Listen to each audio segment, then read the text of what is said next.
মধ্যপ্রাচ্যে কেবল বারুদের গন্ধ নয়, বরং ভেসে বেড়াচ্ছে হাজার বছরের প্রাচীন কোনো মহাকাব্যের ছায়া।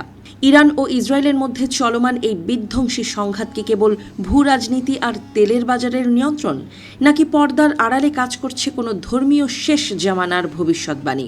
এক চাঞ্চল্যকর দাবিতে বলা হচ্ছে এই যুদ্ধ কোনো আধুনিক সমর কৌশল নয়, বরং তোরাহ বা বাইবেলের পাতায় লেখা এক প্রাচীন রাজনৈতিক প্রজেক্টের বাস্তবায়ন। শুরুতেই আসা যাক আমালেক প্রসঙ্গে। হিব্রু পুরাণ মতে আমালেক ছিল ইসরায়েল সন্তানদের চিরশত্রু। বাইবেলের নির্দেশ ছিল তাদের নাম পৃথিবী থেকে মুছে ফেলতে হবে। গত অক্টোবর থেকে শুরু করে 2026-এর এই উত্তাল মার্চ পর্যন্ত ইসরায়েলি প্রধানমন্ত্রী বেনিয়ামিন নেতানিয়াহু বারবার এই আমালেক উপাখ্যানের অবতারণা করেছেন। যখন তিনি বলেন আমালেক তোমাদের যা করেছে তা মনে রেখো, তখন কি তিনি কেবল ইতিহাস স্মরণ করছেন, নাকি গাজা থেকে তেহরান পর্যন্ত এক নির্মম বিনাশের ধর্মীয় বৈধতা খুঁজছেন? সমালোচকদের মতে এটি কোনো সাধারণ যুদ্ধ নয়, বরং এক আদিম শত্রুকে সমূলে উৎপাটনের বাইবেলীয় মিশন। ইতিহাসের চাকা ঘুরিয়ে তাকাতে হবে বুক অব এস্টারের দিকে। প্রাচীন পারস্য সাম্রাজ্যের সেই কাহিনী, যেখানে ইহুদিরা তাদের ধ্বংসের ষড়যন্ত্র নস্যাৎ করে দিয়ে শত্রুদের ওপর বিজয় লাভ করেছিল। আশ্চর্যের বিষয় হলো আজকের ইরানই হলো সেই প্রাচীন পারস্যের কেন্দ্রস্থল। আধুনিক মোসাদের নিখুঁত অপারেশন আর তেহরানের ভেতরে ইসরায়েলি গোয়েন্দা জাল কি সেই হাজার বছরের পুরনো ইস্টারের গল্পেরই পুনরাবৃত্তি?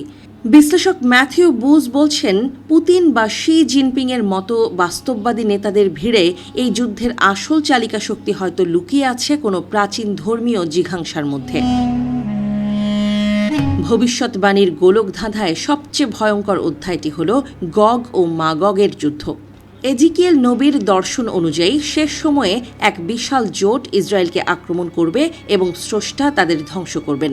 আজ যখন একদিকে ইসরায়েল ও আমেরিকা আর অন্যদিকে ইরানকে কেন্দ্র করে রাশিয়া ও চীনের এক অঘোষিত মেরুকরণ দেখা যাচ্ছে, তখন ধর্মতাত্ত্বিকরা এতে গগ মাগগের যুদ্ধের প্রতিচ্ছবি দেখছেন। এই তত্ত্বে ইরান, রাশিয়া এবং চীনকে সেই অশুভ শক্তি হিসেবে চিহ্নিত করা হচ্ছে, যাদের পরাজয়ের মাধ্যমেই নাকি পৃথিবীতে প্রতিশ্রুত মসিহের আগমন ঘটবে। এই যুদ্ধের আগুন কেবল মধ্যপ্রাচ্যে সীমাবদ্ধ নেই, এর আঁচ পৌঁছে গেছে হোয়াইট হাউসের অন্দরেও। আমেরিকার বর্তমান নীতি নির্ধারকরা কি কেবল কৌশলগত মিত্রতা বজায় রাখছেন? পিট হেগসেথ থেকে শুরু করে মাইক হাকাবি, আমেরিকার শীর্ষ মহলের অনেক নেতাই ইসরায়েলের প্রতিটি পদক্ষেপকে অলৌকিক বলে মনে করেন। তাদের কাছে এটি কোনো যুদ্ধ নয়, বরং বাইবেলের ভবিষ্যৎবাণী পূরণের এক পবিত্র সুযোগ। যখন হাকাবি বলেন ইসরায়েল সবটুকু নিয়ে নিলেও ক্ষতি নেই, তখন প্রশ্ন ওঠে, ওয়াশিংটন কি এখন কোনো আধুনিক রাষ্ট্র নয়, বরং একটি তাত্ত্বিক ধর্মরাজ্যের প্রক্সি হিসেবে কাজ করছে? পশ্চিমা সংবাদ মাধ্যমগুলো প্রতিনিয়ত ইরানকে একটি ধর্মতন্ত্র বলে গালমন্দ করে, কিন্তু পর্দার আড়ালে ইসরায়েল কি নিজেই একটি ছদ্মবেশী ধর্মতন্ত্র নয়?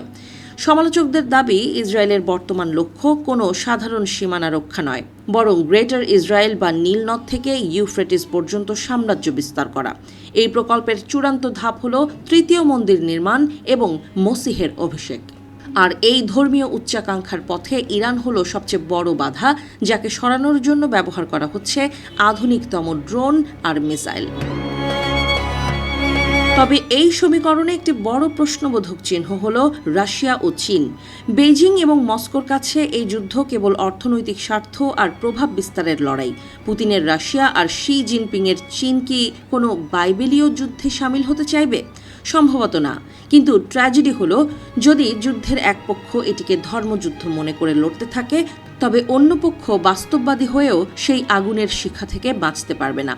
আজকের এই উন্নত প্রযুক্তির যুগে পারমাণবিক অস্ত্রের ঝনঝনানি আসলে হাজার বছরের পুরনো আদিম বিশ্বাসের উপর দাঁড়িয়ে আছে।